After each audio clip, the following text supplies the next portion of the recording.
My name is Irene Calder. I'm 72 years old.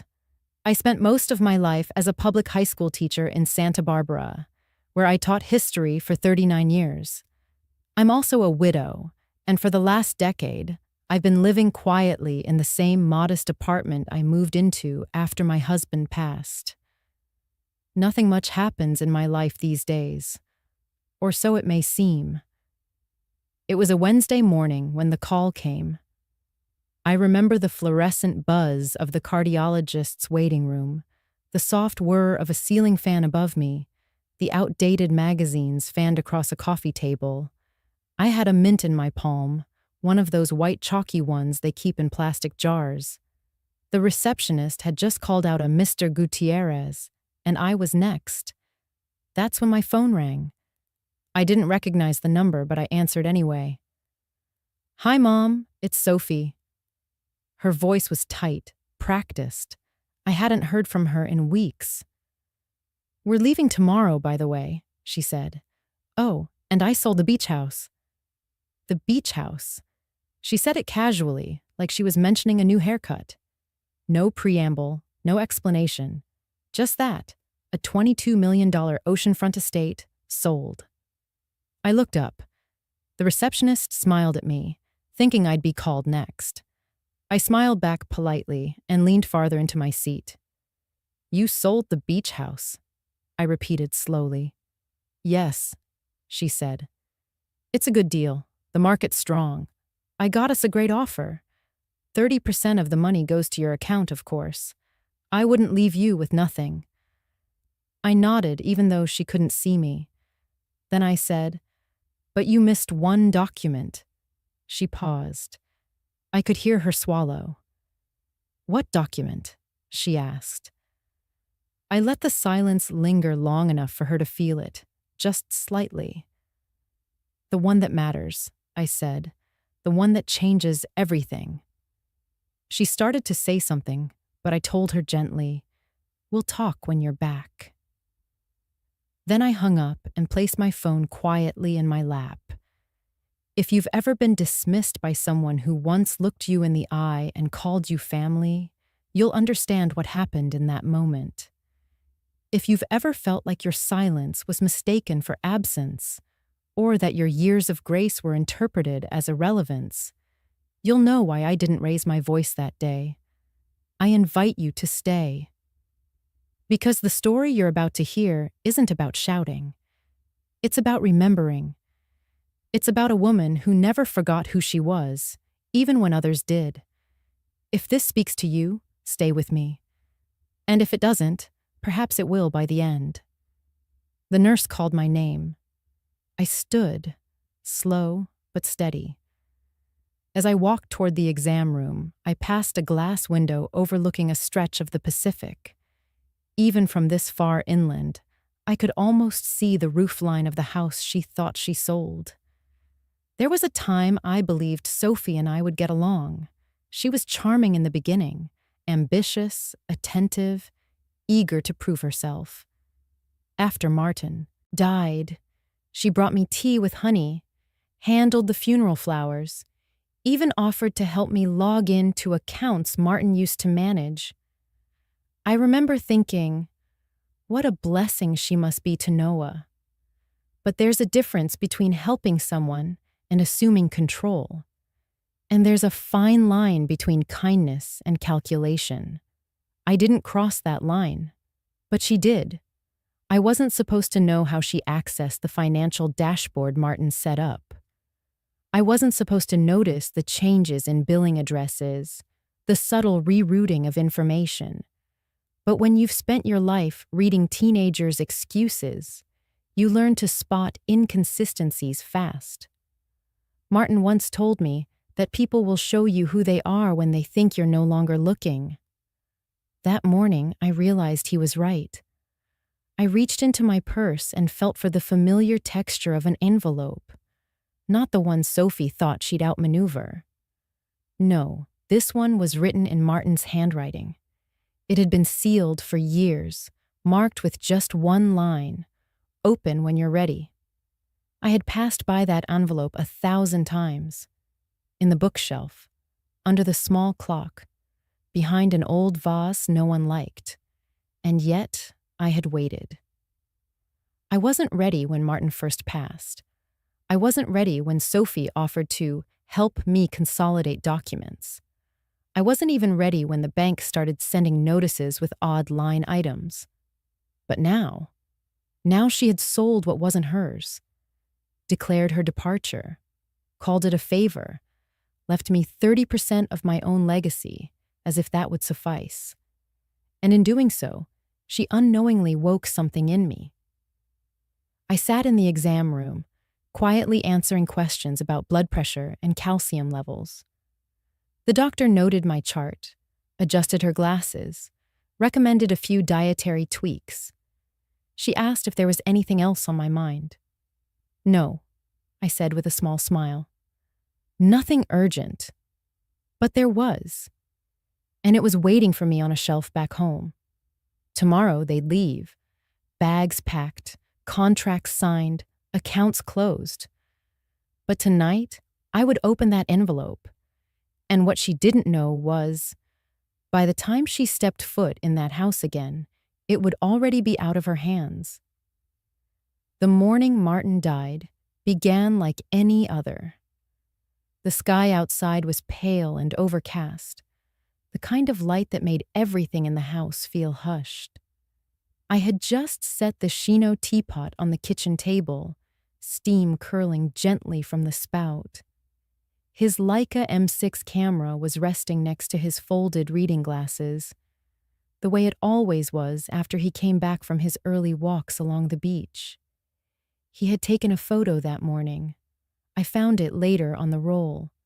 An image of the shoreline, our beach house outlined faintly in the background, waves pulling in like breath. Martin was humming something soft as he sliced a peach. I remember the scent so clearly, that combination of fruit and sea salt, and the way he looked at me when I placed his tea on the table, a half smile worn from years of comfort. Then, just like that, it changed. He dropped the peach. His hands jerked slightly, then stiffened. The chair scraped loudly as he tried to rise. I reached for him, but he collapsed before I could get there. The paramedics arrived quickly. It didn't matter. A heart attack, they said. Massive. He was gone before he hit the floor. They covered him gently. One of them offered me a blanket, though I wasn't cold. I remember looking at his Leica, still on the table, and thinking how strange it was that he wouldn't be picking it up again. The days after blurred. Funeral arrangements, phone calls, the uncomfortable shuffle of people trying to offer comfort without knowing what to say. Sophie stepped in almost immediately, efficient and composed. She managed the floral orders, coordinated the obituary, even arranged for someone to cancel the mail for a while. She took over passwords, too. Said she'd help me manage Martin's online accounts. "You shouldn't have to think about all this," she said sweetly, brushing a lock of hair behind her ear as she sat at Martin's desk. I nodded. I wasn't thinking clearly. My mind kept returning to that sound, the chair scraping, the fruit hitting the tile, the sudden absence. A week later, I was alone in the living room, trying to dust a bookshelf I hadn't touched in years. That's when I found it. An envelope, cream-colored, heavy, tucked between a volume of Thoreau and an old, unopened photo album. The handwriting on the front was Martin's. "Open when you're ready." It was sealed neatly, the flap pressed down with meticulous care. I stared at it for a long time, sitting cross-legged on the carpet. I traced the lettering with my finger, felt the slight indentation of his pen strokes. I wasn't ready. Not that week. Not that month. The envelope went back into the shelf. Not buried, just placed where I could see it, like a bookmark between two chapters I hadn't finished reading. I kept dusting around it, acknowledging it silently each time I passed. Meanwhile, Sophie became more involved. She logged into our household accounts, saying it was best to consolidate everything. I noticed little changes. Mail started arriving, addressed to her and Noah. Bank statements stopped appearing altogether. When I asked about them, she smiled and said, "Oh, we've gone paperless. It's easier." I didn't argue. She wasn't rude, not overtly, but there was a shift, a certain possessiveness in how she moved around the beach house, the way she answered questions before I could, how she explained decisions that hadn't been discussed. Noah, for his part, remained quiet. Grief made him retreat, and Sophie filled the space he left behind with plans and polish. A few months after Martin's passing, I walked past the envelope again and paused. My hand hovered over it, but I kept walking. It wasn't fear. It was weight. Some things carry more than just words. They carry timing and meaning. I didn't want to open it until I was sure I could understand what he had left behind. Not just read it, but truly receive it. Years passed. Life settled into a pattern. I moved to my small apartment in town. I taught less, read more, joined a local bridge group. The beach house remained in the family, used by Noah and Sophie more than anyone else. They hosted friends there, posted photos online, talked about it as if it were theirs. And I let them, because I still wasn't ready, until now. Now, with Sophie's call still echoing in my mind, and her words as sharp as the day Martin died, I walked to my bookshelf and pulled down the envelope. The paper was cool to the touch. My fingers didn't tremble this time. I opened it. There, in Martin's familiar hand, was a single letter and a series of legal documents, neatly labeled, signed, and dated. His words began with one line: "I protected what we built, in case those we love forget what it's worth." The letter wasn't long. Martin had never been a man of unnecessary words. His handwriting, firm and deliberate, stretched across thick cream paper. I sat at the kitchen table with the Shino teapot steeping beside me, the Leica camera now perched quietly at the far corner, as if it, too, was listening. He wrote, "If you're reading this, Irene, then something has shifted. I don't know what, loss, change, fear, but I know you. You won't open this unless you must. So I'll be brief. I never stopped believing in the values we raised Noah with. But the world tempts, and grief distorts. That's why I took precautions. Quietly, legally, respectfully. This is my gift to you: security, clarity, and the right to decide what happens next." I read it twice before I turned to the folder tucked behind the letter. Inside were 5 neatly labeled packets. Each one had its own tab. 1. Martin Pacific Investments, LLC, Ownership Declaration. Filed 5 years prior, it detailed that I, Irene Calder, was the sole legal owner and beneficiary of the company Martin had quietly grown over 2 decades. It had been structured carefully, with layers of protection and silent equity. I was listed as CEO, though I had never stepped foot in an office or signed a check. 2. Assets under management, summary ledger, a list of holdings, typed and highlighted. My fingers slowed when I reached the 3rd line. Malibu Beach property, appraised $22,000. I exhaled. So it was never theirs. It was mine. Further down, Ventura Bell VD Commercial Tower, 18 floors downtown LA condo, 3B2BA Motel, Pismo, Coastal Roadside, 11 units Energy Infrastructure Fund, minority stake, dividends deferred. These weren't just properties. They were pieces of a map Martin had drawn in silence. 3. Power of attorney, timeline and limitations. Signed shortly after his diagnosis, The document clarified that any authority granted to family members outside of his original structure expired upon his death, unless explicitly reauthorized by me. 4. Banking instructions and contacts names, passwords, account keys, emergency contacts, all locked behind a second layer I could now access with the codes provided in the letter. 5. Final notes, ethics and wealth. This one wasn't legal, it was personal. A handwritten page of reflections. Martin had titled it, On Stewardship. It read more like a journal entry than an instruction. Wealth doesn't change people, it reveals them. If someone mishandles what you entrust, don't retaliate, reframe. Teach by consequence, lead with dignity, and never underestimate the strength of a woman who knows the full story. I sat still for a long time. For years, Sophie had walked through the Malibu house as if it were her inheritance. She'd spoken of our property and our assets, and casually referred to family holdings, as though marriage had rendered signatures irrelevant. I had let her, not because I didn't know, but because I wasn't yet ready to remember.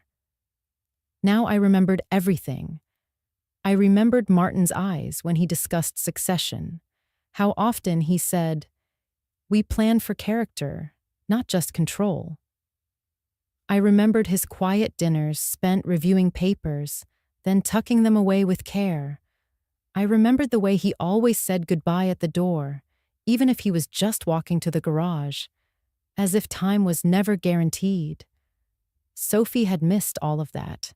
She'd moved quickly, confidently, assuming my stillness was absence. But she had missed the most important piece of the puzzle, the document she didn't see. I closed the folder and folded the letter back into its envelope. Then I poured myself a cup of tea.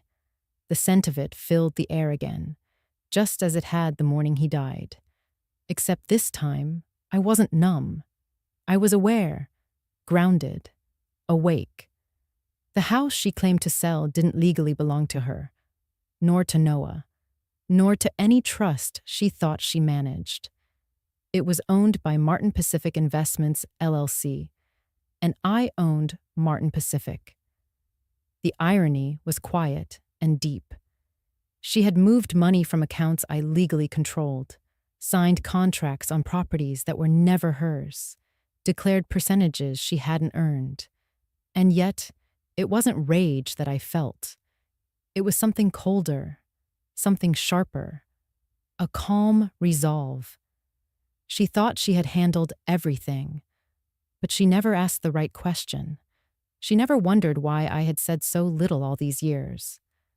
I gathered the documents, returned them to their folder, and placed them inside the wooden drawer beneath the model ship Martin had carved during our 15th anniversary. The sails were dusted but intact, the hull solid. It still pointed east, toward the open sea. Tomorrow, I would visit someone I hadn't seen in a while. There were decisions to be made, quietly, thoroughly, and without drama. But first, I finished my tea, one sip at a time. The following afternoon, Sophie called again. Her voice was light, casual, as if the conversation from yesterday had never happened. "Just wanted to check in," she said. "Noah and I finalized everything. I'll send over the sale confirmation by the end of the day. The buyer's wiring the funds, and 30% will go straight into your account. We didn't forget you." She said it like a favor, like a pat on the head. I was sitting in the small, sunlit corner of my apartment, beside a potted basil plant that had stubbornly survived 3 winters. The windows were open, and the air smelled faintly of salt. From here, I could almost see the coastal curve of Malibu, where the house stood, still standing, still mine. "I see," I replied gently. Sophie went on. "It's a fair split, considering how much we've invested into maintenance. I even waived the agent's bonus. It's all been very efficient. I didn't respond. I was looking at my laptop screen, already logged into the secondary savings account, the one she believed was mine. She had accessed it before, through some subtle maneuvering of digital power of attorney, back when I was too numbed by grief to follow the trail. There it was, a deposit marked partial family disbursement. The amount was modest, considerably less than what 30% of 22 million should be. And even if it were accurate, the gesture was hollow. She was offering me a piece of my own house. I scrolled down. The account showed a series of older entries, small withdrawals over the last few years, labeled under routine family expenses, property upkeep, administrative consulting. Consulting, I thought. A neat word for siphoning. I hope it feels good to know we didn't leave you out, she added. I mean, you've always said you don't need much. I smiled, just slightly. That's true, I said. I've always been content with less. That's why I wanted to make sure you had a little cushion. A little cushion.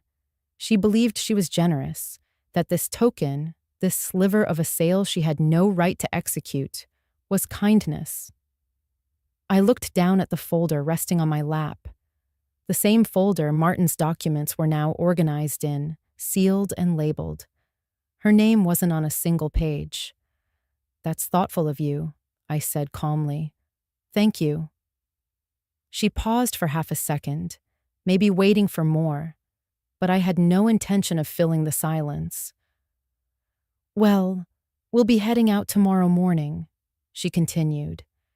New chapter, new memories. I'll text you a photo of the new place once we're settled. Of course. Are you sure you don't want us to pick you up? You're more than welcome to come stay for a while. The new condo has a guest room.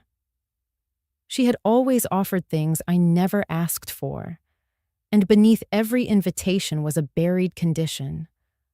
I was too quiet, too old-fashioned, too slow to adjust.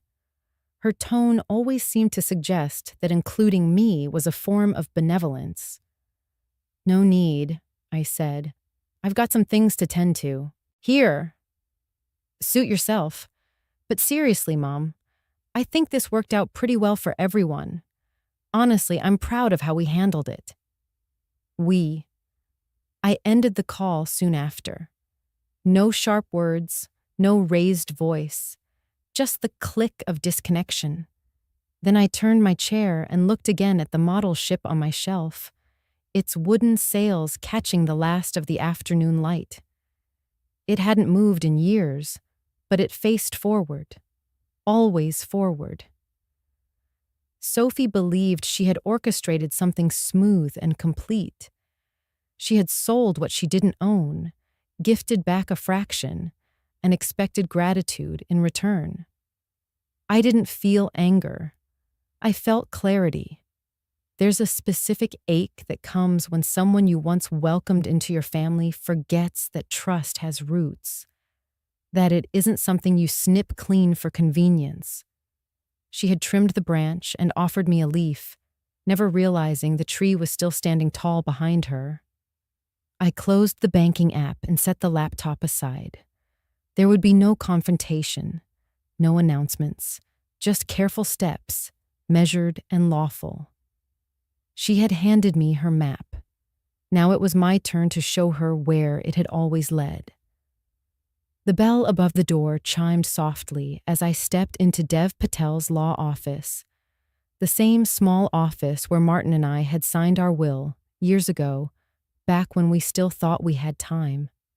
Nothing had changed since then. The same dark oak trim, the faint smell of leather and lemon oil, the ticking clock on the far wall, 1 second behind. Dev rose from behind his desk when he saw me. Irene, he said, offering a firm handshake. It's been too long. It has, I replied, but I believe now is the right time. He gestured for me to sit, I placed the folder carefully on the polished table between us. His eyes scanned the label, and he nodded once, understanding more than I said aloud. He opened it slowly, examining each document with the quiet, practiced focus of someone who had spent his life separating truth from assumption. I sat back and watched the way his brow furrowed slightly with each turn of the page. He didn't speak for a while. Finally, he looked up. "So she sold the beach house," he said. "Or thinks she did." "She signed with confidence," I said, "but not with permission." Dev tapped the edge of the ownership declaration. "This makes it clear. The property belongs to Martin Pacific, and you, as sole owner, hold final authority." "She never asked who actually owned it," I said. "She assumed." He nodded again. "And the proceeds?" "She transferred 30% to my secondary account. Less than she claimed, of course." "Of course," he echoed. He leaned forward, hands clasped. "You have every right to press charges, Irene. Fraudulent sale of property, unauthorized access to financial accounts, misuse of a voided power of attorney. We can make this loud if you choose." I shook my head slowly. "No courts, no noise, just justice." He tilted his head. "Then you'd prefer a direct reclamation? Quiet title claim, cease and desist order to the buyer, asset freeze through corporate channels. I can manage all of it discreetly." "And her name doesn't need to appear anywhere," I said. "I want the actions to speak louder than the paperwork." Dev smiled faintly. "Still teaching through consequences. It's what Martin believed in." He pulled a fresh notepad from his drawer. "We'll start by alerting the escrow office. The transaction hasn't finalized yet.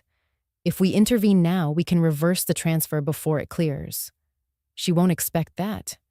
"No," he said, scribbling something down. "She won't. And will ensure the buyer is protected. They've likely acted in good faith." I nodded. They deserve to know what they almost stepped into. "Once the beach house is secured, we'll move to flag any other assets she's touched. Ventura Tower, downtown condo, motel rights. Everything held under Martin Pacific's name will be locked down. I want it airtight." "It will be." He paused, his eyes resting on mine. "And what about Sophie?" I looked past him to the window behind his desk. Outside, the clouds were pulling back, letting in strips of early light. The city was still waking up, but I felt as if my day had already found its direction. "She needs to feel the floor give out just enough," I said. "Not to punish her, but to remind her." Dev nodded. "Then we'll proceed accordingly." I handed him the envelope with the bank account details, the codes Martin had provided, the transfer logs that Sophie likely didn't know I'd retrieved. "There's one more thing," I said. "I'd like all future actions regarding Martin Pacific to be routed through you, quietly, with no trace back to me unless absolutely necessary." He accepted the documents, his expression unreadable but steady. "I understand." As I stood to leave, he followed me to the door. Before I stepped out, he placed a hand gently on my shoulder. "I know this wasn't easy."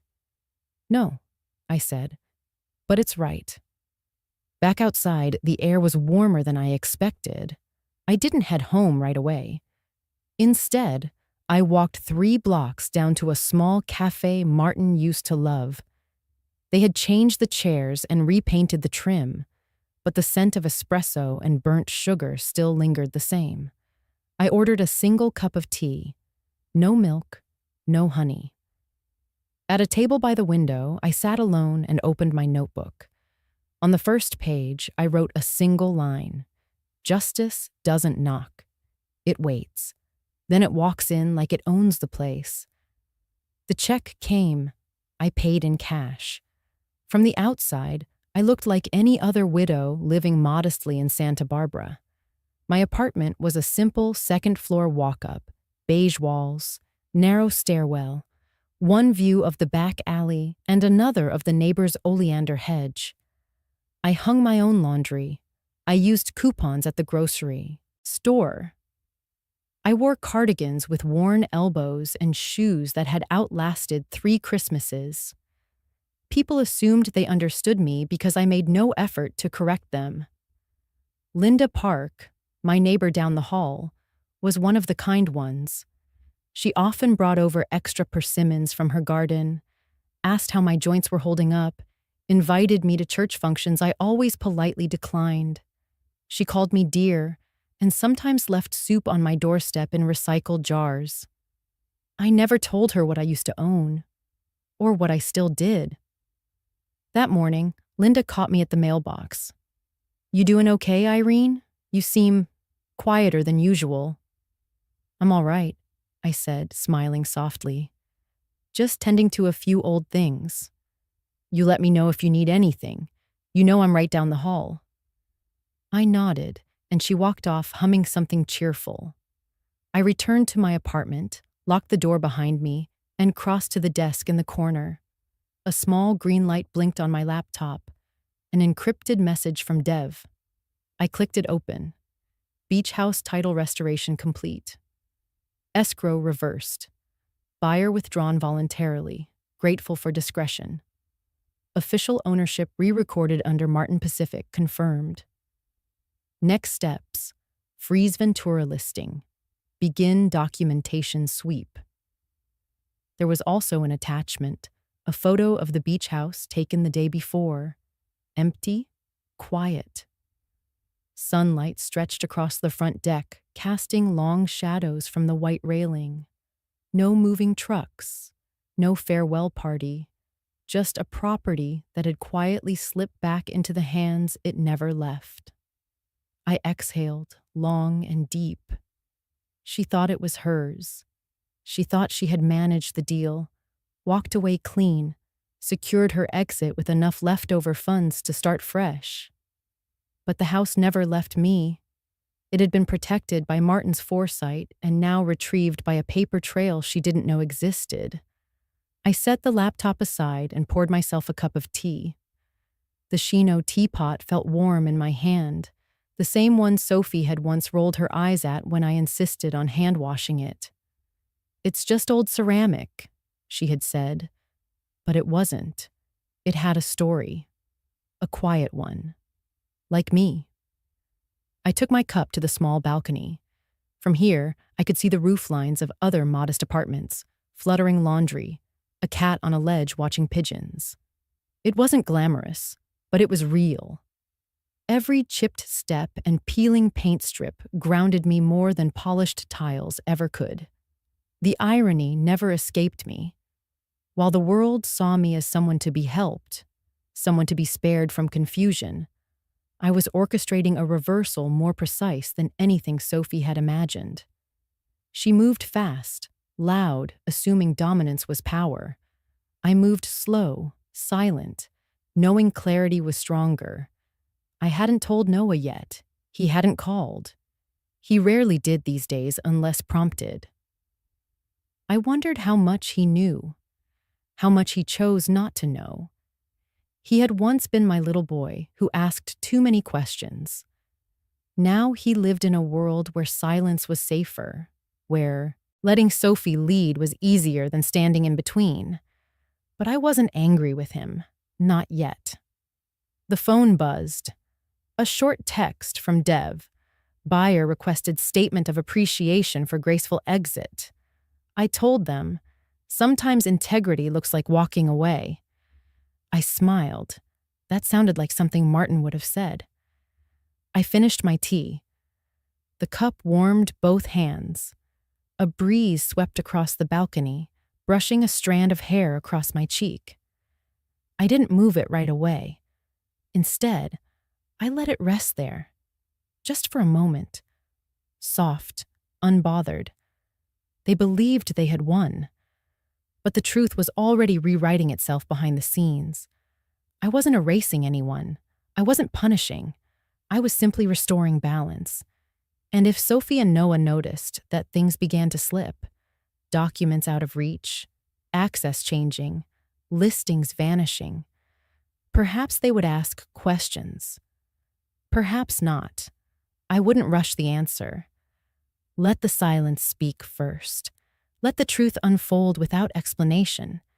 Justice, after all, doesn't shout. It waits. It watches. And then, when the moment is right, it reclaims what was never lost. The morning after Martin's funeral, the house was too quiet. The rooms, still heavy with lilies and condolences, held the kind of silence that made even breath feel intrusive. I sat alone at the kitchen table, my hands wrapped around a mug of tea I couldn't taste. My eyes stung from sleep, not from lack of it, but from how shallow it had become. That was when Sophie slid a stack of papers toward me. "You shouldn't have to deal with all this right now," she said gently. "These will just make things easier for all of us." I remember blinking slowly, unsure of what I was even looking at. The text swam. Some pages were typed, others notarized. I recognized Martin's name on a few, but none of the words settled into meaning. Sophie had a pen in her hand before I could form a full question. "It's just formalities," she added. "Medical proxies, asset access, standard stuff. Noah's already reviewed it. We'll take care of things for you, okay?" She wasn't pushy. She was polished. Her voice was warm, her posture sympathetic. It felt more like a performance than a conversation. Still, I signed. Not because I understood, but because I trusted, and because my fingers couldn't stop shaking. I signed the papers that day with the same hands that had closed Martin's eyes. I signed while the scent of his favorite soap still lingered in the air. I signed because the part of me that usually read every line was drowned beneath grief. It wasn't until weeks later that I realized what I had done. Dev sat across from me now in his office. The pages spread out again between us, but this time I could read them. And I did. Every word. "This clause here," he said, tapping gently, "granted her access to liquid accounts, yes, but it was meant to expire immediately upon Martin's death." "I never renewed it," I said quietly. "You didn't have to. You never had full capacity to begin with. That morning, she used your vulnerability as a signature." I didn't answer right away. My eyes were on a particular line, vehicle power of sale authorization. At the time, I hadn't even noticed it, but now, staring at it again, I saw the fine print clearly. She hadn't just accessed bank accounts.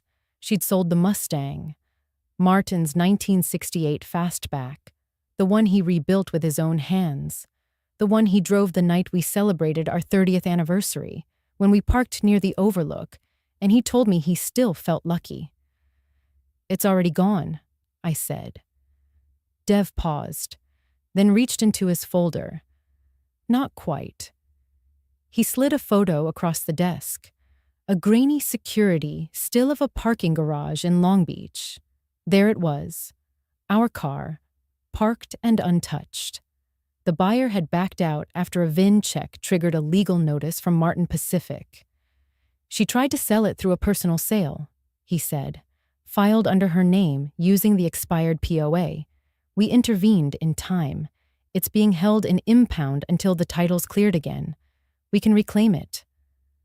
I closed my eyes. "She used my grief," I whispered. She put a pen in my hand and waited for tears to blur the ink. "You're not the first," he said gently, "but you're the first to trace it all the way back." I nodded, slowly. "I signed with tears," I said, "not with trust." Dev didn't speak for a while. He just started filing the documents away, methodical and calm. "We'll file a revocation notice with retroactive language. anything she's done with that POA past the date of death is null. The beach house was just the start. What about the car? We can bring it home, he said. In your name, where it belongs. Outside, the city noise carried faintly through the walls. Car horns, snippets of conversation, footsteps against pavement. But inside, all I could hear was Martin's voice from years ago. Never sign in sorrow, Rini. Sign only when you've remembered who you are. I opened my eyes and stood. I want it all documented, clearly, cleanly. And I don't want her to know until everything is already done. Dev nodded once. Consider it done. As I stepped back into the hallway, my reflection caught briefly in the glass of the framed photograph near the elevator. An old black and white image of downtown Santa Barbara in the 1940s. I looked older than the buildings now, but something about that made me feel steady. I left the building and began walking home. The day was bright, the wind calm. Somewhere down the coast, the Mustang was waiting. Not in some showroom, not in the hands of a stranger, but in a warehouse holding its breath. It would come back, just like everything else Sophie thought she could sign away. Dev called me early the next morning. I found something, he said without preamble. It's not just the beach house or the car. She used the Ventura building as collateral. I didn't speak right away. I was sitting in my kitchen, folding linens, the soft hum of the kettle filling the space between his words. Outside, a seagull cried somewhere above the rooftops. The sunlight came in slanted and gold. She leveraged it for what? I asked. A short-term business loan, he replied. Through a European broker. She claimed partial ownership through her husband, Noah. But the structure of Martin Pacific clearly invalidates that. She either didn't read the filings, or she didn't care. The kettle clicked off. I poured the water over dried jasmine and let the scent rise before answering. She was always ambitious, I said. But I didn't think she'd risk this much. She thought it was hers, Dev said. She moved like someone with confidence. She likely believed no one would check her signature.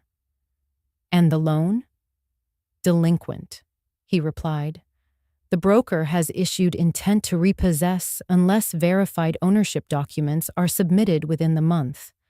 It was flagged because Sophie failed to disclose the full deed chain. That's how it came to my attention. I stood and walked to the window. Across the street, a for-lease sign on the corner bakery waved slowly in the breeze. The paper had curled at the corners, fluttering with that sad persistence of things no longer wanted. I remembered Ventura, the afternoon sun warming the steel railings, the way Martin had looked over the 12th floor and said, "This will outlive us." He didn't mean just the building. What happens if I submit proof? I asked. The broker walks away, Dev said. The loan collapses. But it's better if we don't just stop her. We log everything. Full report. Digital trail.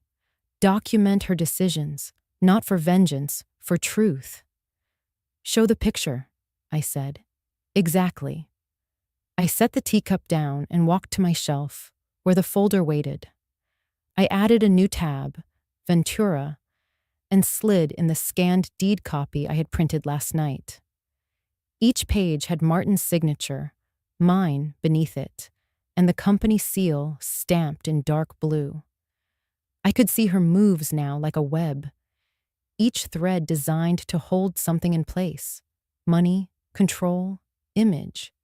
She had stitched her name onto properties, tapped accounts she didn't understand, moved paperwork like chess pieces, but she never checked the board. She used Noah's name again? I asked. Yes, Dev said. She filed a joint claim. But his signature doesn't match the original registration. So she either forged it or convinced him. We'll find out. I closed the folder and looked at the ship model resting above it. The sails had been slightly tilted by the open window, pointing inland instead of out. I adjusted them gently. She thinks this is just about the money, I said. But she's leasing out her piece. Dev was quiet for a moment. You want me to move forward? Yes, I said. Secure Ventura. Notify the broker, file the block, and record it all. And Sophie? She'll feel it soon enough. After we ended the call, I sat for a long time. I tried to remember the last time she and I had spoken without some transaction beneath the surface. Maybe 2 years ago when she brought over a birthday cake and asked about Martin's favorite music. She had laughed then, sincere and unguarded, but it faded quickly. The next time we spoke, it was about utility bills. Sophie was clever. She could be kind when it suited her, but she mistook kindness as currency, something to spend and earn back. She never understood that trust isn't bought. It's noticed. And once it's gone, silence grows in its place. The wind outside picked up. The for lease sign tore from its post and skittered across the street, tumbling like a dry leaf. I watched it go without feeling anything. Back at the table, I opened the file and added a final note in careful handwriting. When peace is pawned, recovery begins with truth. The web she'd woven was unraveling, one strand at a time, not through fury, but through facts. She wouldn't see it coming. That wasn't the point. The point was, it had already begun. The office was quiet, except for the soft hiss of the document printer and the rhythmic tick of the antique clock on the wall. Dev sat across from me, glasses low on his nose, reviewing the final forms line by line. It's all here, he said. Corporation letterhead, chain of title, proof of unauthorized occupancy, date-stamped transfers, and the request for physical repossession. He turned the final page toward me and set down a black ink pen. All it needs is your signature. I reached forward, steady now, more than I had been in years. Beside me on the table sat a small model ship, Martin's favorite. A detail Dev had remembered and placed here without a word. Its sails pointed forward, the bow angled slightly east. I glanced at it, then lowered my eyes to the line on the paper. I never thought I'd do this, I said softly. You're not doing anything, Dev replied. You're simply restoring what was never hers. I signed. The ink sank into the page, dark and final. He slid the folder closed, embossed with the seal of Martin Pacific Investments, LLC. She'll receive it by courier, he said. Standard delivery, signature required. She'll have 72 hours to vacate. And Noah? He'll know, but he won't be blamed. The documents clearly show she handled all filings. I nodded. Then let it go. Dev stood and moved to the window, opening it slightly. A breeze filtered in, carrying with it the scent of distant ocean salt and city dust. She thought she'd already moved on, I said. Packed, said goodbye, but she forgot that the house never answered to her. She'll realize that now. She'll feel it, I said. Not because I want her to, but because she must. He walked over to the desk and picked up the sealed envelope, the one we had prepared earlier with embossed wax. No stamps, no return label, only a gold crest, the insignia of Martin Pacific, shaped like a compass. He held it up between 2 fingers. We send this today? I looked him in the eye. Yes. He nodded and placed it gently into the outgoing box. On the way home, I passed the beach. It was mid-afternoon. The tide was low, the wind gentle. Families dotted the shoreline, children shouting, dogs darting into the waves. I stood near the bluff, just beyond the parking lot where Martin used to wait for me in the Mustang, with the windows down and the engine quietly purring. The beach house stood proud at the far end, just beyond the curve of palms. Pale wood, blue shutters, white balcony railings.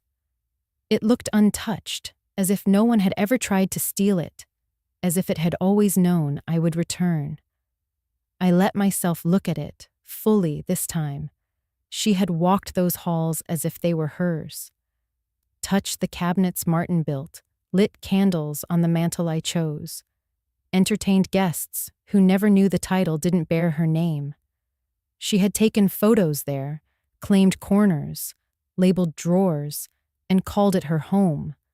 But it never was. She had moved through borrowed rooms. I walked back to my apartment in silence. That evening, I set the Shino teapot on the stove and opened my window just wide enough to feel the change in the air. It was cooler. Not quite autumn, but nearly there. On my desk, I placed the signed copy of the eviction letter in my personal folder. I paused, then added a line beneath the document in my own handwriting. She thought she sold everything, but she still missed one document. I stared at the words. They weren't cruel. They were clear. That was the difference. I closed the folder and placed it beneath Martin's letter in the drawer. As I did, a memory surfaced, him standing at the foot of the beach house stairs, holding a mug of coffee and saying, "We only lose what we give away, not what we protect." I stood at the window a while longer. The stars hadn't come out yet, but the sky was deepening. Tomorrow would begin a shift. Not loud, not public, just a quiet change in weight, like the difference between a locked door and one left open. The letter was on its way, and by the time she opened it, the house she thought she'd sold would already belong to someone else. Me. The sliding glass doors at LAX opened automatically as Sophie stepped out, dragging 2 sleek silver suitcases behind her. Noah followed, shoulders hunched, his hands buried in his pockets. The California sun hit them like a wall. Brilliant, indifferent. They didn't speak much on the ride from the airport. The cab's back seat felt smaller than usual. Sophie kept glancing at her phone. Noah stared out the window. Palm trees blurred by, one after another, like they were stuck on a loop. "We'll stop by the Ventura place first," Sophie said finally. "Just drop the bags and rest a bit before driving down to Malibu." Noah nodded, but didn't respond. The building came into view slowly, a pale giant on the boulevard. 11 stories of mirrored glass and smooth concrete. Sophie adjusted her sunglasses and squared her shoulders. This was supposed to be a moment of return, of control. They were home, and everything was supposed to be waiting. The cab pulled into the loading zone. Sophie reached for the handle. "I'll grab the keys," she said. They stepped into the lobby. The air was cooler inside, quiet and sterile. A security guard glanced up from his booth. Sophie gave a quick nod and approached the elevator. She pressed the button. Nothing happened. The screen above blinked red. "Out of service," she muttered.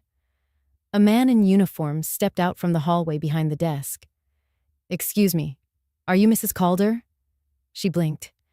"Yes, I'm Sophie Hale Calder." He reached into a folder and held out a sealed envelope. "This was hand-delivered this morning.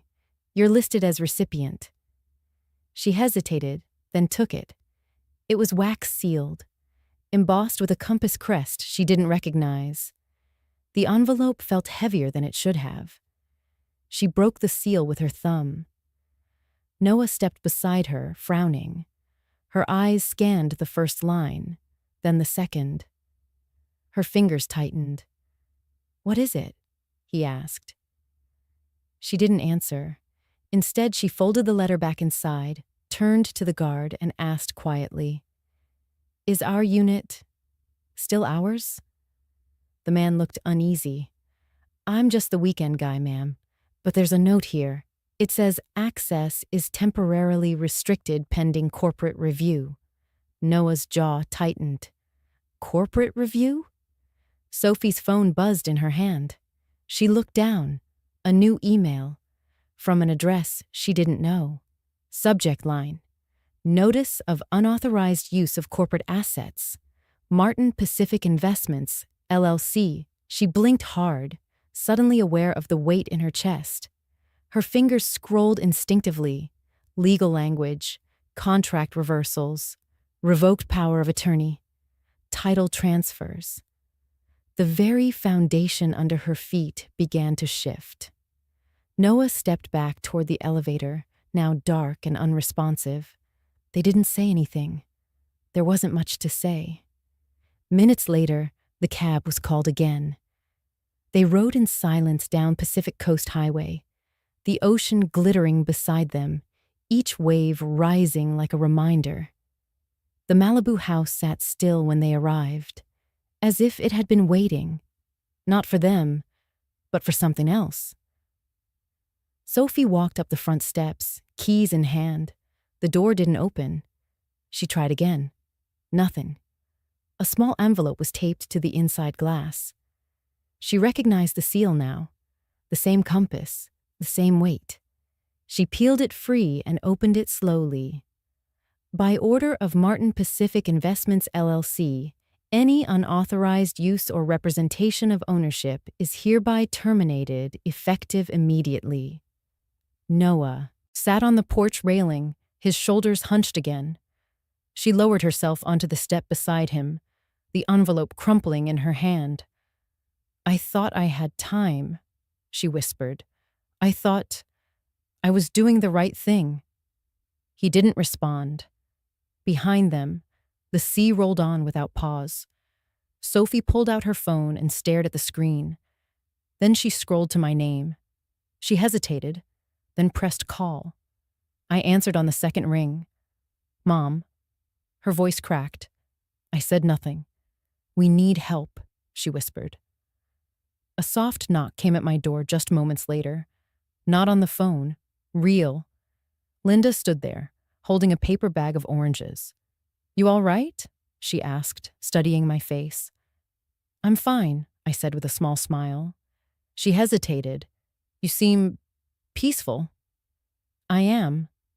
She nodded, uncertain, then placed the bag in my hands.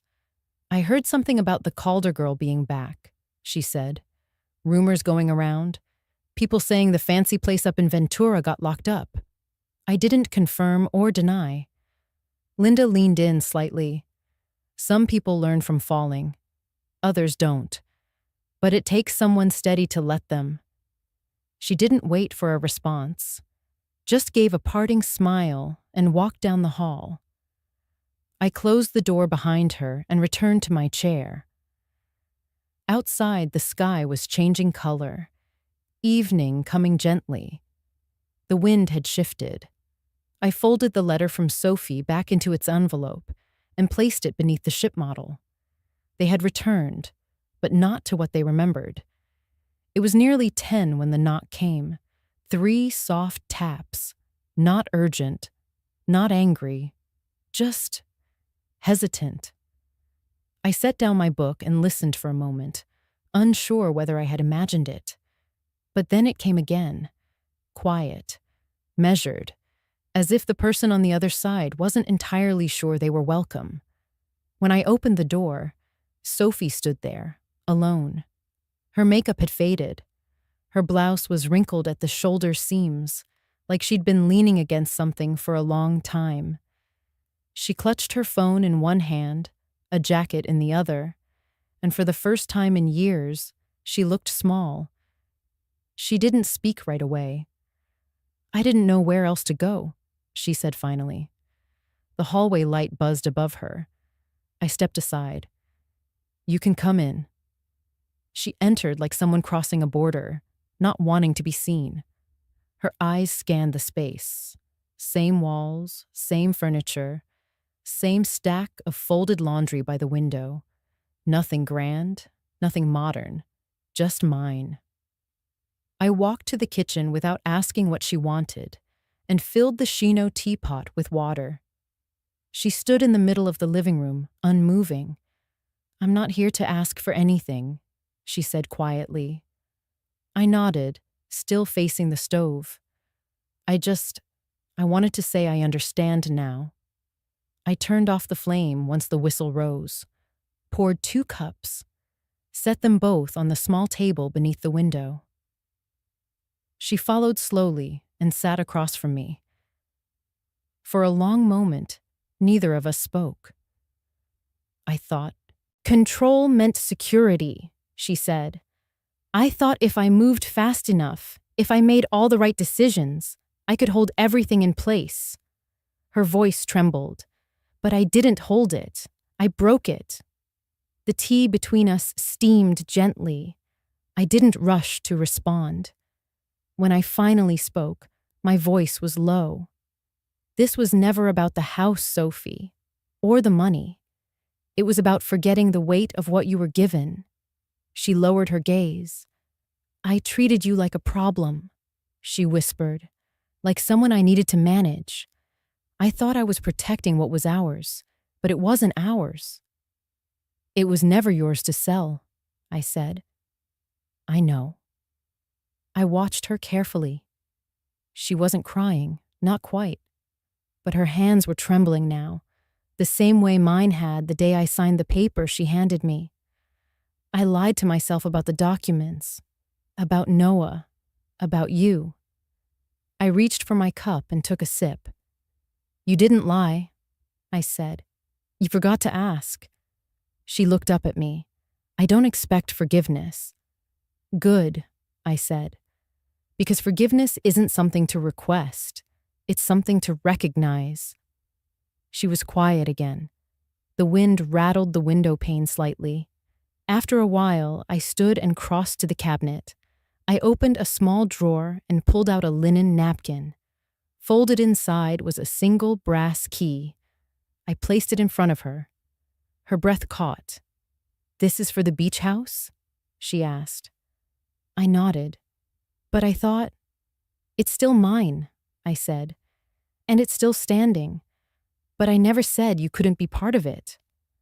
Her hands hovered over the key but didn't touch it. "I'm not sure I deserve it," she whispered. "Then don't take it yet," I said, "but keep it in front of you." We sat in silence again. When she finally reached for the tea, her fingers steadied around the cup. "I'm not leaving tomorrow," she said. "I don't have a plan.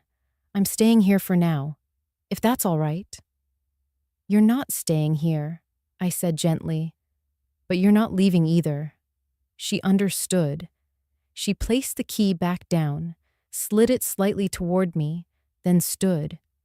"Thank you," she said, "for opening the door."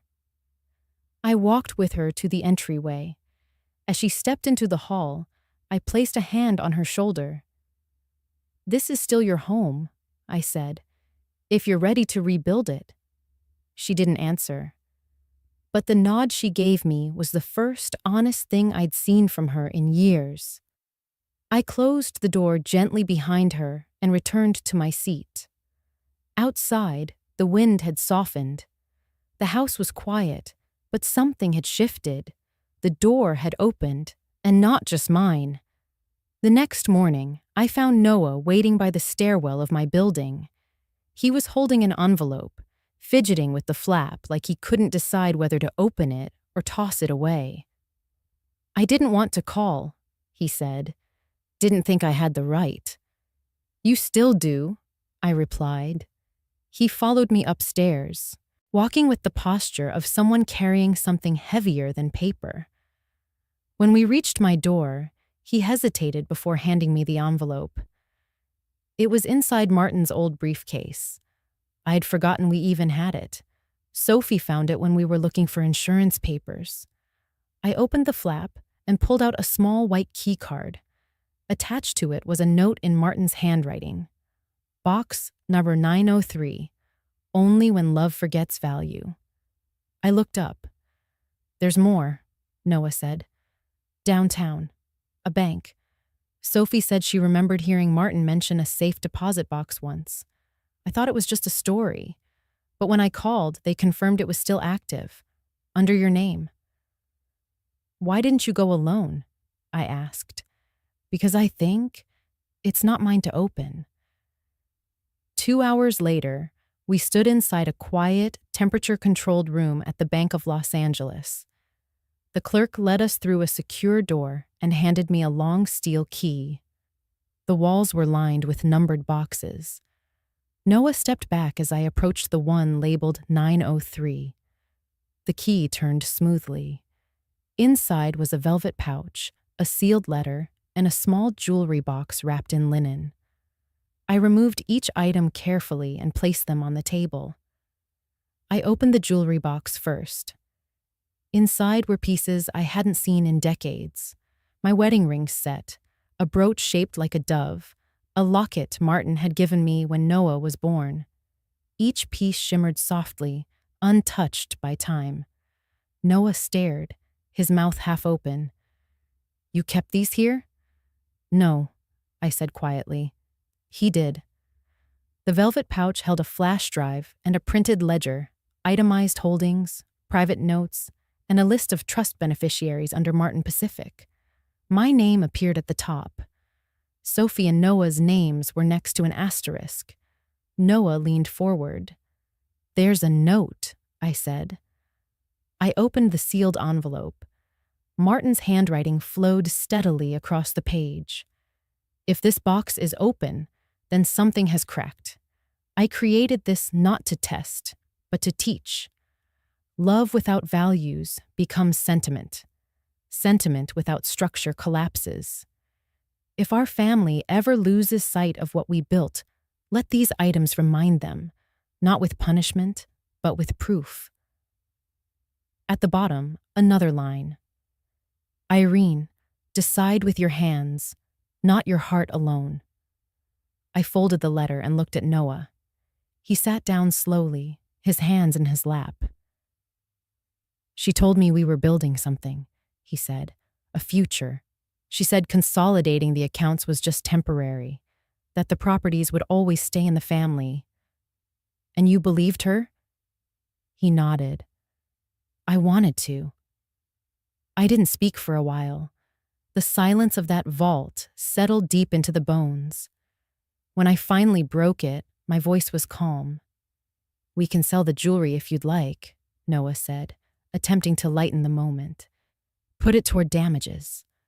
I looked at him steadily. Some debts aren't paid with stones. He blinked.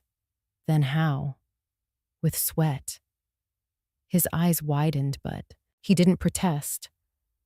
I'm not asking you to fix what she did, I said, but I am asking you to understand it, to not look away. He nodded slowly. I will.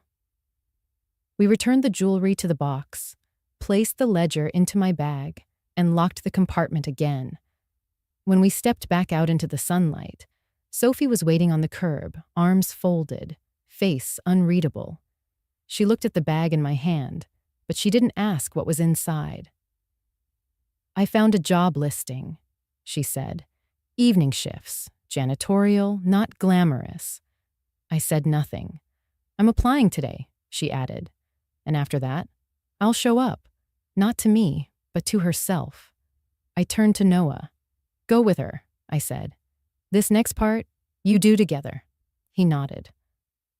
As they walked away side by side, I took one last look at the envelope Martin had written all those years ago.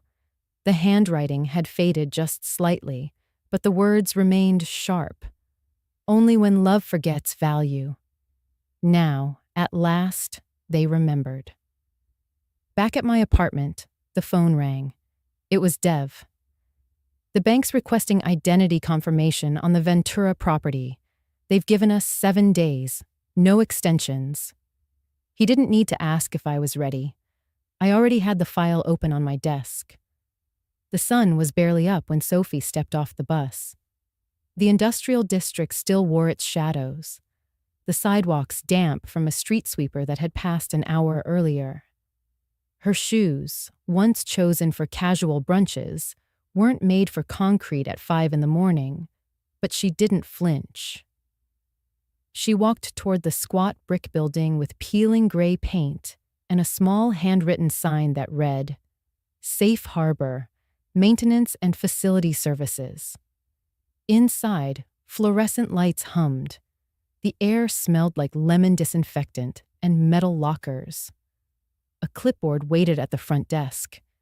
She signed her name with a slow breath and clipped on the temporary badge. Someone called her name. Elena Morales, the woman said, extending a gloved hand. Shift lead. You're with me. Sophie followed her down a hallway lined with supply closets and mop buckets. Elena moved briskly, every step practiced, every turn tight. You ever cleaned a medical floor before? Elena asked. Sophie shook her head. I worked in operations, real estate transactions. That'll help you scrub a baseboard. It wasn't cruel, just honest. They started with the floors, then the bathrooms, then the patient rooms that had been cleared out for weekend maintenance. Sophie knelt, scrubbed, rinsed, and dried. She didn't complain. By the 3rd hour, her back ached. By the 5th, she was soaked through from the shoulders down. At lunch, Elena handed her a sandwich without asking and sat beside her on the back steps, overlooking a strip of gravel and a faded mural. There are 2 kinds of people who clean floors, she said between bites. The ones rising and the ones hiding. Sophie looked up, startled. I want to rise, she said softly. Elena nodded once and finished her sandwich. The week unfolded like that. Mornings began in darkness. Sophie arrived early, stayed late, learned how to change out cleaning solution without splashing her skin, how to strip wax from tile, how to nod politely when people avoided eye contact as she pushed her cart through the halls. At night, she rode the bus home with aching legs and fingers raw from gloves. Her phone filled with unread texts, most from old acquaintances still unaware of her unraveling. She didn't answer any of them. Back at my apartment, I watched her quietly from a distance. Noah kept me updated. Short texts, mostly. One evening, he sent a photo of Sophie asleep at the table, face buried in a folder of job applications, highlighters scattered like fallen soldiers. I didn't reply, but I saved the picture. A few days later, Sophie appeared at my door, shoulders stooped, uniform creased. She didn't ask to come in, just held out a folded receipt. I sold the locket, she said. I looked at her, then the slip. It wasn't for much, but it had clearly gone towards something already. Perhaps a deposit, perhaps a debt. Did it hurt? I asked. Yes, she said. Then it meant something. She nodded and walked away without waiting for approval. That night, I sat by the window and opened Martin's last note again. I read it slowly. Teach by consequence. Lead with dignity. He had left tools, but he trusted me to choose when to use them. 7 days passed. Dev confirmed the Ventura documents were filed, notarized, and processed. The building was secure. Title confirmed. No further challenges. I went to the beach house the next afternoon. The sky was cloudless. The front door opened smoothly beneath my hand. I stepped inside and let the silence settle around me. Everything was intact. The faint scent of cedar and sea lingered. I walked through each room slowly, touched the doorknobs, adjusted the curtain in the front hall, sat at the long oak table where Martin used to sort papers with a cup of tea beside him. Then I placed a manila folder at the center of the table. Inside, a list of repairs needed, a timeline for transition, a printed registration form labeled Safe Harbor Volunteer Program, with Sophie's name highlighted in yellow no ribbon. No praise, just clarity. Some lessons didn't need to be explained. They needed to be earned. Dev's office was darker than usual when I arrived. The afternoon sun had already shifted behind the buildings, casting the windows in long strips of shadow. He was standing by the filing cabinet, a thick folder in his hands. "I've finished tracing everything," he said as he gestured for me to sit. "It's all here." He opened the folder and spread out the contents: contracts, notary logs, financial statements, scanned ID cards. His desk became a timeline of someone else's ambition. "She didn't just overreach," he said quietly. "She manipulated Noah's trust.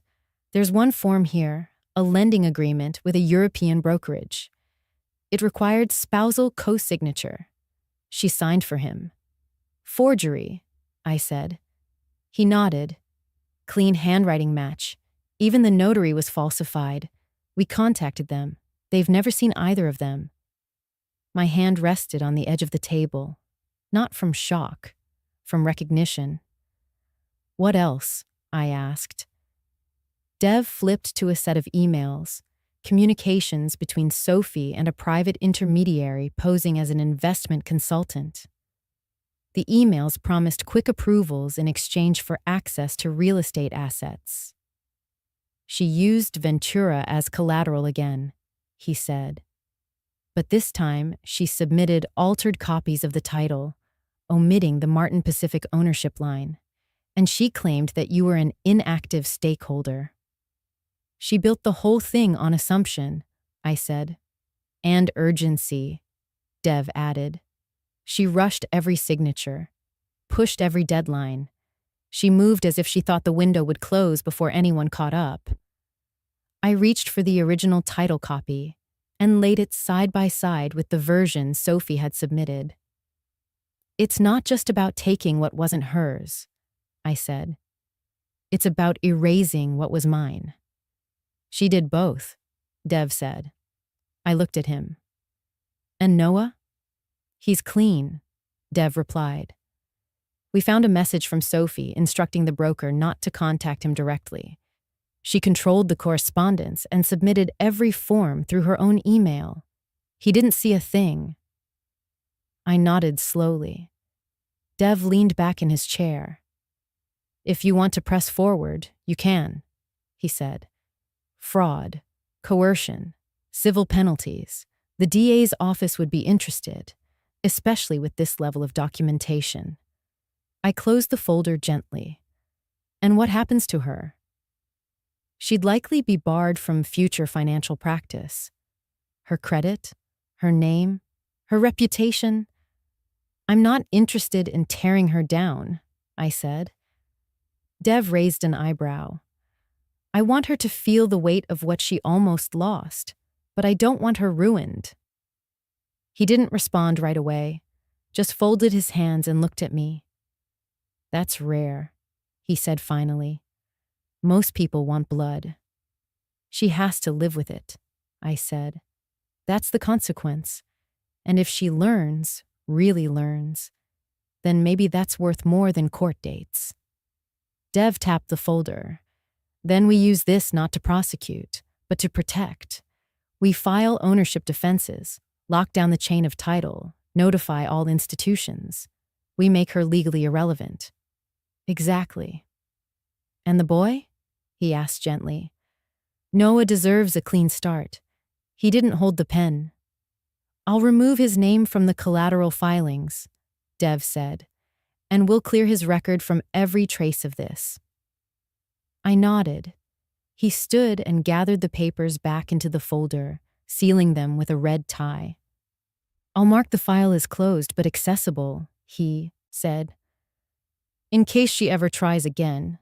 "She won't." "How can you be sure?" "Because for the first time," I said, standing, "she knows I see her."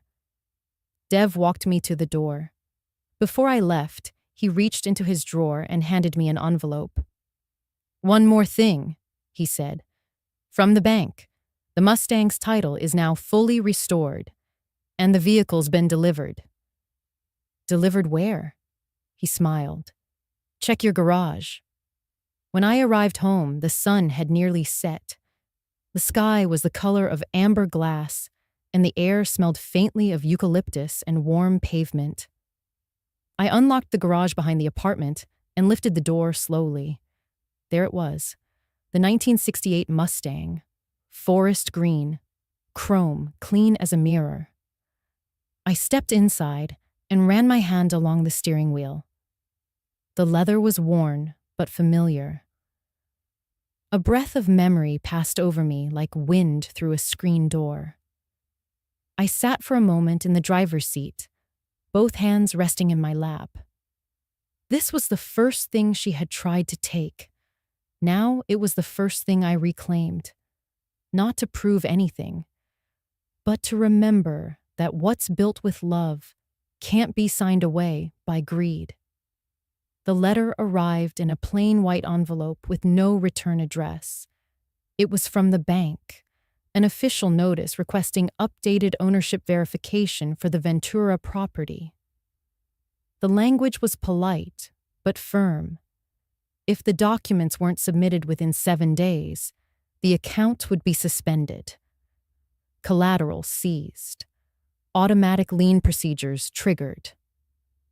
I read it twice, then set it down on the table beside the Shino teapot. Outside, a soft wind moved through the oleander bushes along the fence. I could hear Linda's wind chimes tapping faintly against one another like cautious reminders. Inside, my apartment was still, but something in the air had shifted. I picked up the phone and called Dev. "They're applying pressure," I said. "I figured they would," he replied. "They're hoping there's confusion on your end, that you'll miss the deadline and they'll have an excuse to move forward. They won't get it." "No, they won't," he said. "We already have everything prepared. I just need you to approve the notarization schedule.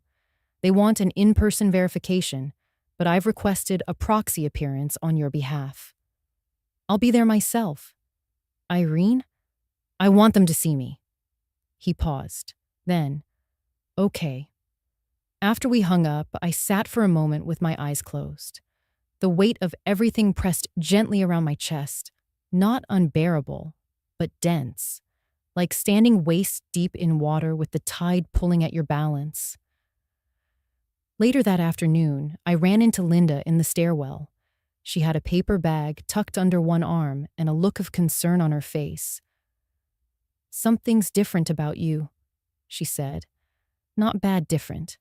Just heavier." "Just a long week," I said. She tilted her head. "You know, I always thought you were the quiet type because you were tired. But I'm starting to think you were just waiting." "For what?" "For the right moment." I smiled faintly. "Maybe." She reached into the paper bag and handed me a loaf of fresh bread wrapped in brown parchment. "Whatever you're carrying," she said, "just remember, storms don't test the sails, they test the anchor." "Thank you," I said. That night, I walked to the garage and opened the door again. The Mustang sat there, gleaming under the dim single bulb. I sat in the driver's seat, hands resting on the wheel, the smell of old leather and worn rubber grounding me. Sophie had been silent for days. No texts, no calls, no updates. But silence doesn't mean peace. Sometimes it means someone is gathering the courage to face what they've done. Other times, it means they're waiting for the consequences to blow over. Either way, I wasn't chasing her. I turned the key in the ignition. The engine sputtered, then roared to life.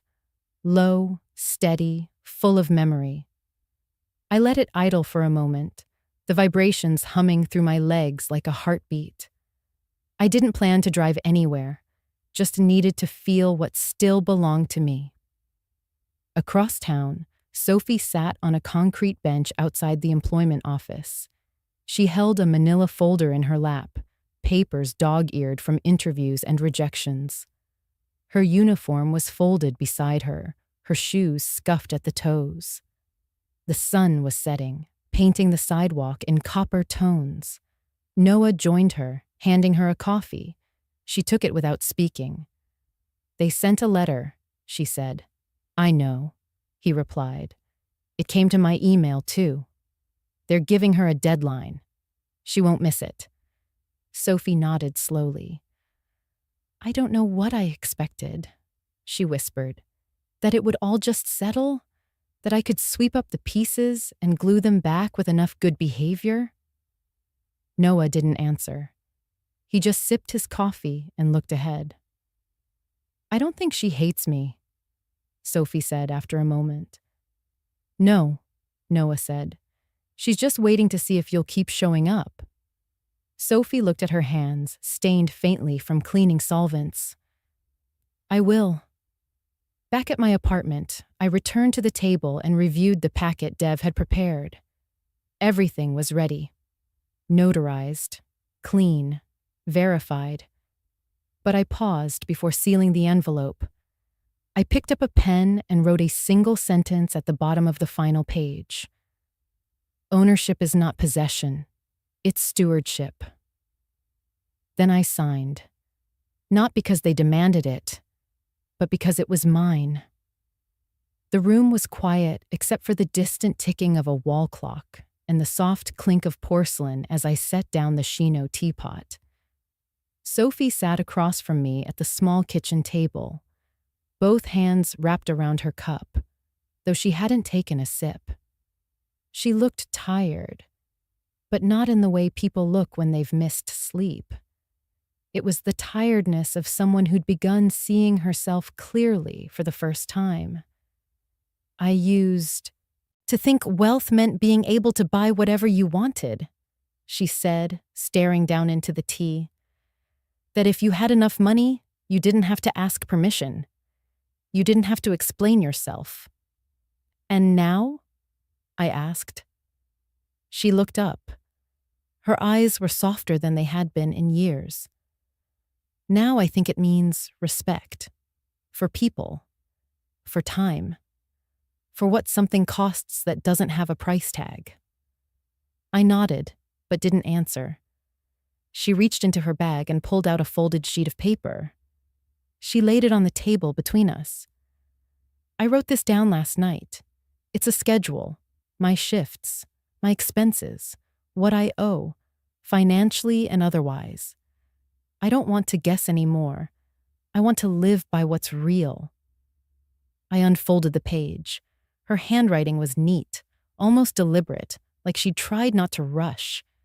There were rows of numbers, penciled notes in the margins, even a small reminder at the bottom. "Don't skip meals. Sleep matters." "You're rebuilding," I said. "I'm trying." She hesitated, then continued. "I used to get so frustrated with how calm you were. I thought it meant you didn't care, that you weren't paying attention." "I was paying attention," I said. "I just didn't need to be loud about it." Sophie laughed quietly, almost to herself. "I see that now." We sat in silence for a moment. The light through the window shifted across the floor, stretching out the morning into something that felt almost like peace. "I know you don't owe me anything," she said, "but I'm here because I want to be. Not because I'm out of options." "You always had options," I said. "You just didn't like them when they came with humility." She didn't argue. I leaned forward, resting my hands on the folded paper. "You're not the first to forget where something came from, but few people are brave enough to walk back toward the truth once they've built a life around the illusion. I don't want to be that person anymore." I watched her for a long moment. Then, slowly, I reached into the drawer beside me and pulled out the brass key to the beach house. This time, I didn't place it in front of her. I held it in my hand. When you walked into that house, I said, you treated it like a trophy, a place to show off, decorate, impress. She nodded. I did. When I walked into it, I said, it was a promise, one Martin and I made to ourselves, to build something that didn't just last, but meant something. I see the difference now, she said. I looked at her. Then what will you do tomorrow? She didn't pause. I'll go to work, she said. Clean floors, clock out, come home, keep building. Not because you have to? No, she said, because I want to, because it's mine. There it was. The shift, not in tone or posture or expression, but in understanding. I set the key on the table. She didn't reach for it. She just looked at it and nodded once, as if she knew it didn't mean possession. It meant responsibility. You can stay at the guest room in Ventura until you're ready, I said.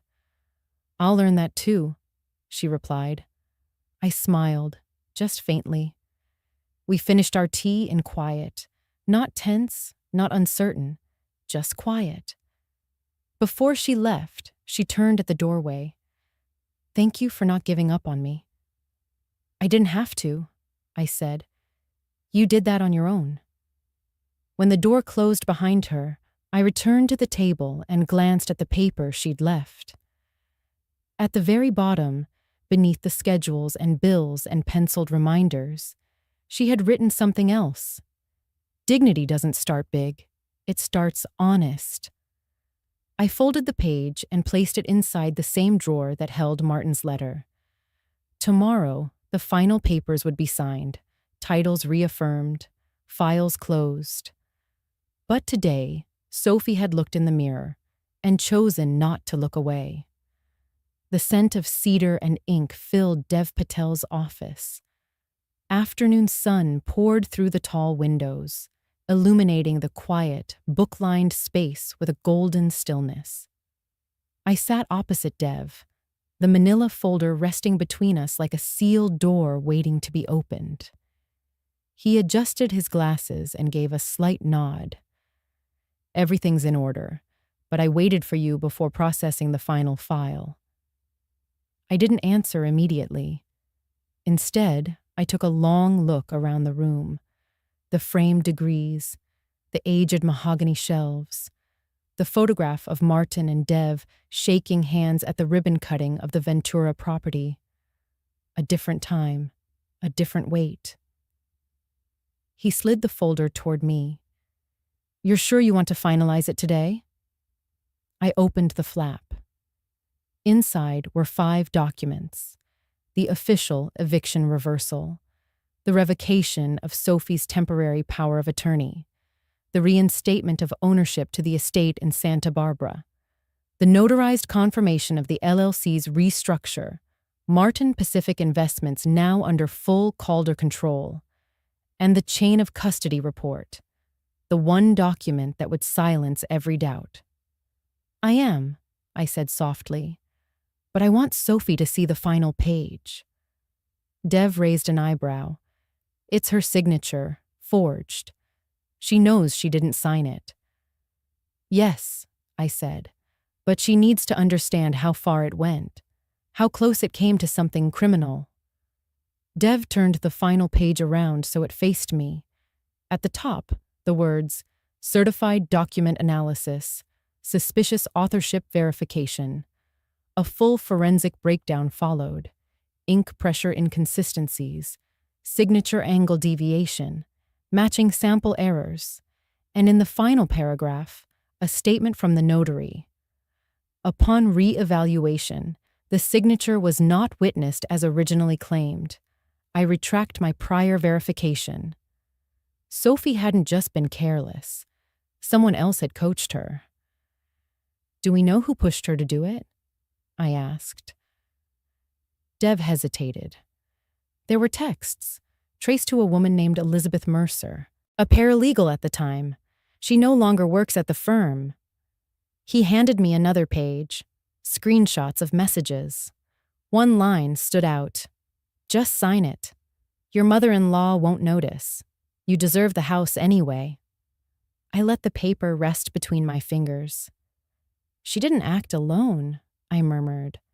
No, but she stopped alone. We sat in silence for a moment. Then Dev leaned forward, his voice low but clear. You can press charges: coercion, attempted fraud, forgery. The documents are airtight. We've built the case with care. I know, but you're not going to. I smiled, just faintly. No. He didn't push. He just nodded as if he'd known all along. I'll archive everything, he said. Box 903 if you ever need it. I stood slowly, gathered the folder, but left the last page behind. That page? Dev asked. Let her read it. She already confessed. But she hasn't forgiven herself, I said. This isn't punishment. It's instruction. He placed the page in a separate envelope, sealed it, and wrote her name in neat block letters across the front. Sophie Calder, it read. We walked together toward the door. As he held it open, Dev looked at me with that measured calm I'd come to respect so deeply. You've given her something rare, Irene. She gave it to herself. I just made room for the lesson. As I stepped outside, the ocean wind carried the scent of salt and late summer. Across the street, Noah stood by the car, leaning on the passenger door. He waved when he saw me. Sophie sat inside, eyes closed, her head resting against the window. When I opened the door and slid into the back seat, she turned. Did he show you everything? She asked. I handed her the sealed envelope. This is yours now. She looked down at her name, then back at me. What's in it? Proof of what almost happened. Her fingers tightened slightly around the paper. And if I open it? That's your choice. Noah pulled into traffic, the soft hum of the road filling the car. We didn't speak for a while, just watched the city drift by, block after block, until the buildings gave way to the slow openness of the coastal highway. Sophie finally placed the envelope in her lap. I'll read it, when I'm ready. I nodded. Take your time, but don't forget. She smiled, faint but steady. I won't. The car climbed a hill, and just beyond the crest, the ocean came into view, wide, blue, eternal. The truth had surfaced, but what mattered more now was what we chose to build on top of it. The old hinges creaked when I pushed open the back door of the beach house. Dust danced in the light, and the familiar scent of sea salt mixed with aged wood wrapped around me like a memory. I hadn't stepped foot in this place since the morning Sophie told me, with perfectly flat eyes, that it had been sold. But it wasn't gone. It had never really been hers to sell. The documents had been filed. The deed was back under my name. The LLC had been restructured, the eviction reversed, and the utilities reinstated.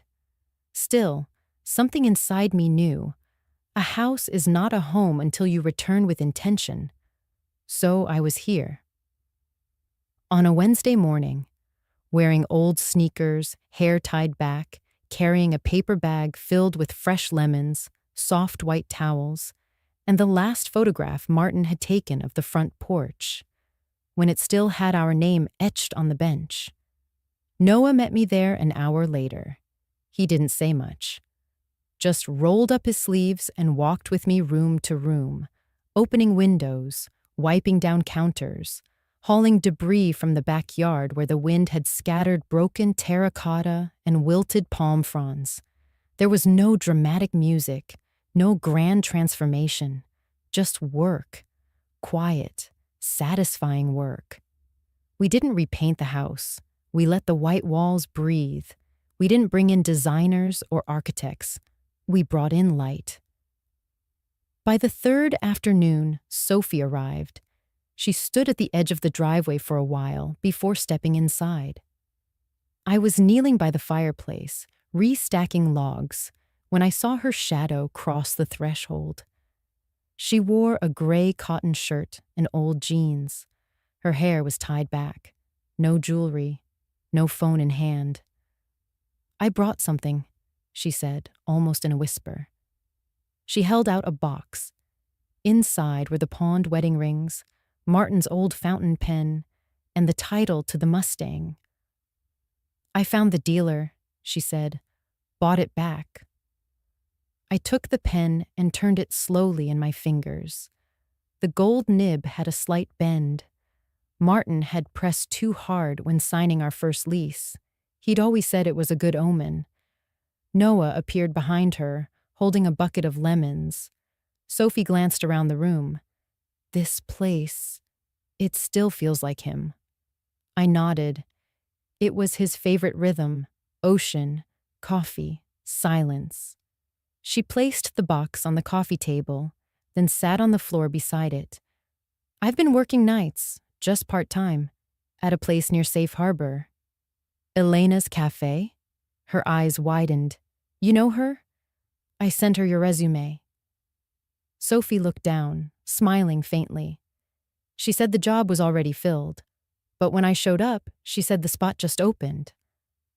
"Elena believes in earned chances," I said, "not handouts."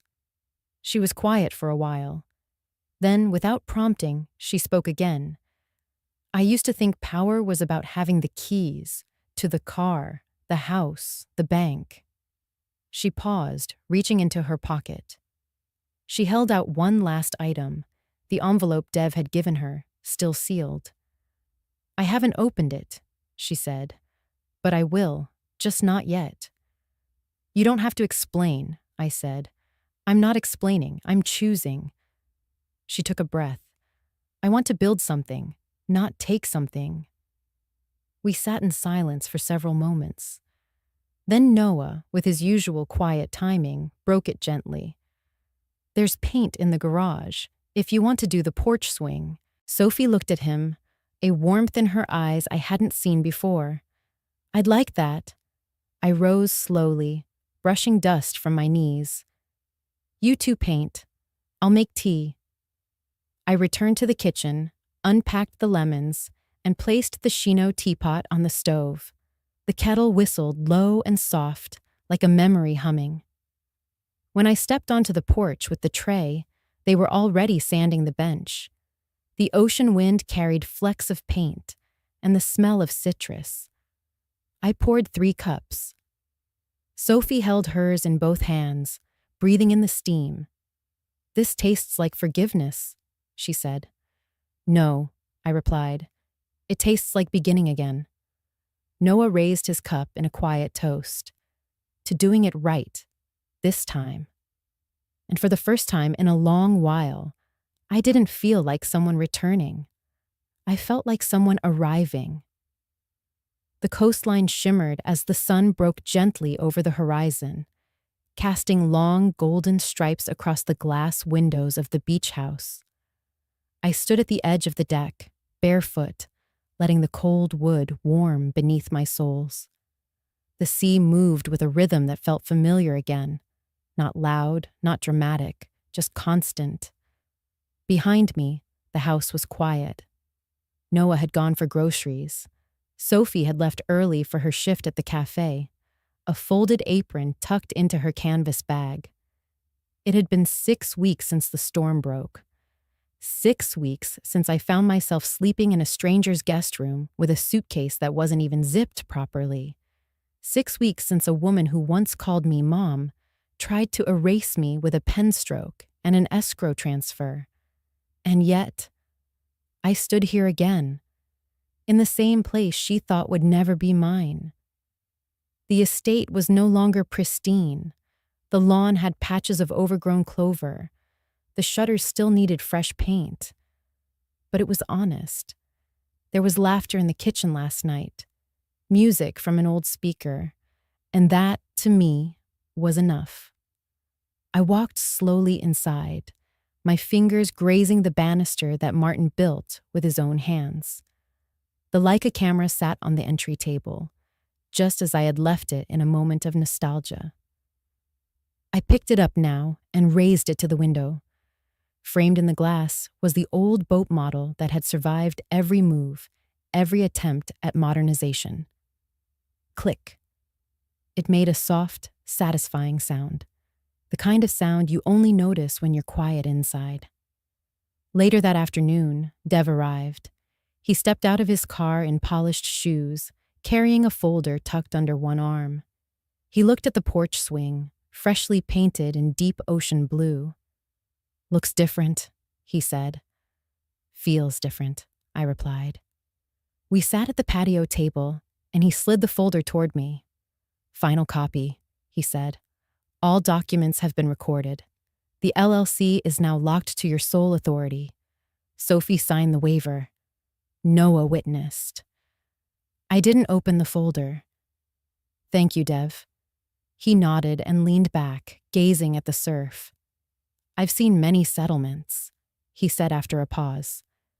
"But few rebuildings, fewer, still with this much grace." "I didn't want revenge," I said. "No," he agreed. "You wanted restoration." We talked for a while about the legalities of guardianship, of backdated authorizations, of what could have gone wrong if one page had gone unsigned. But it hadn't. I had chosen every step deliberately, carefully, quietly. When he left, I walked into the study and placed the folder on the bookshelf, next to Martin's letters. The weight of paper had once crushed me. Now it anchored me. That evening, Sophie came home late. Her shoes were dusty. There was coffee on her sleeve. She looked exhausted, but peaceful. "There's a package for you," she said, setting it on the table. Brown paper, no return label. I opened it and found an old brass key and a handwritten card that simply read, "Box 903, still yours." My breath caught. "I thought we closed that," I said aloud. Sophie tilted her head. "What is it?" "A deposit box. Long time ago. Martin's idea." I smiled, almost despite myself. Leave it to him to tuck away one last breadcrumb. The next morning, I made a quiet trip to the bank. The clerk was older now, but remembered me. "Been a while," she said, unlocking the long metal drawer and sliding it toward me. Inside, there was only one item, a carved wooden nameplate. "Safe Harbor," it read.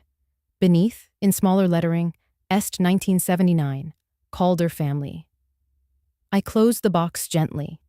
That weekend, we mounted the nameplate on the front of the house, not as a claim of ownership, but as a promise to rebuild without shame, to rise without noise, to love, even when uninvited. Later that night, I sat on the porch and watched the stars rise over Carbon Beach, and for the first time in months, my hands were still. My heart, light.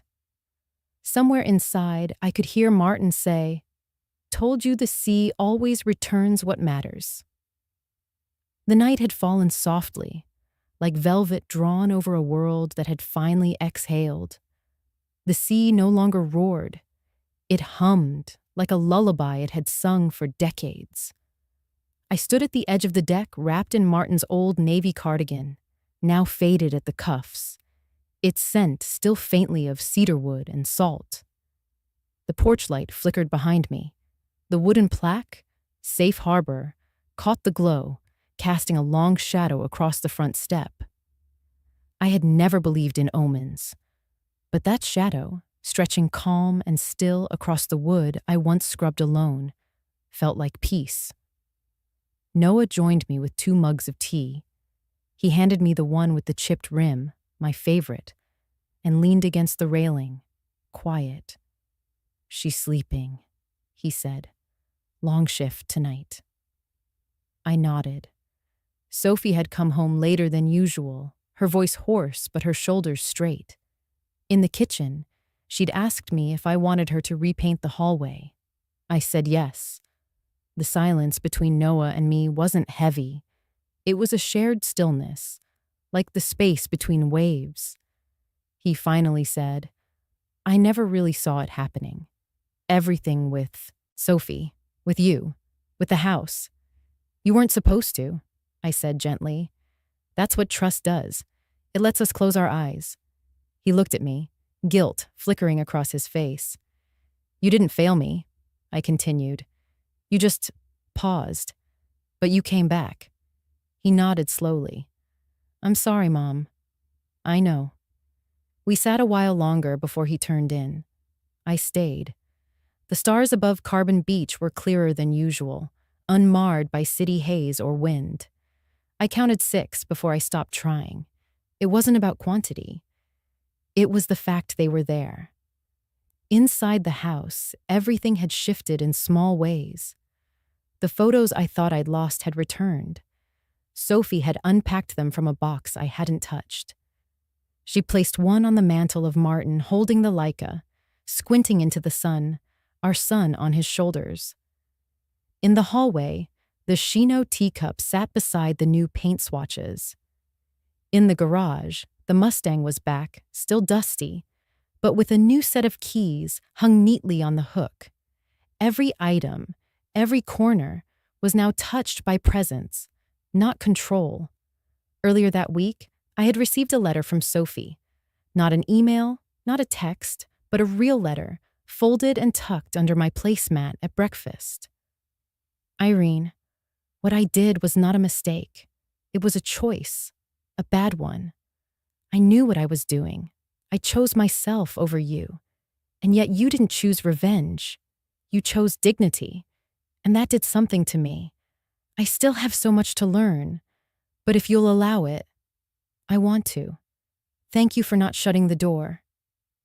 It was signed simply, Sophie. I had read it 3 times. I didn't cry, but I held on to it like something breakable. I glanced at the model ship on the windowsill now, its sails still crisp after all these years. It faced west, toward the sea, just as Martin had placed it. He once told me, ships aren't meant to stay docked, but they need a safe harbor to return to. The irony, of course, was that for a while, I'd mistaken silence for weakness. I'd forgotten that restraint was its own kind of power. That quiet doesn't mean giving up. It means rising when no one claps. A breeze moved across the beach, rustling the dry palms. Somewhere in the distance, a wind chime whispered. I stepped down from the deck and walked barefoot across the sand. The tide had receded, revealing smooth stones and traces of seashells crushed by time. I bent to pick one up, white, curved, perfect in its incompleteness. As I held it, I thought of all the women I'd met in whispers. Linda, who watered her garden twice a day just to avoid the noise of her son-in-law's anger. Elena, who stayed late at work not for money, but for the silence. And now, Sophie, who was learning that power could be quiet and still reshape the world. Back on the deck, I sat in the old rocking chair Martin had built. The stars above Carbon Beach blinked without demand, without show. If someone were watching me now, they might say nothing had changed. But everything had. Not with fireworks, not with fury. With one envelope, one signature, one woman who refused to disappear. And if you're hearing this, I hope you remember, justice is quiet. Love teaches, not pleases. Thank you for walking this journey with me. If this story touched you, rate it from 0 to 10 and tell me, where are you watching from? Let's build a global circle of quiet strength.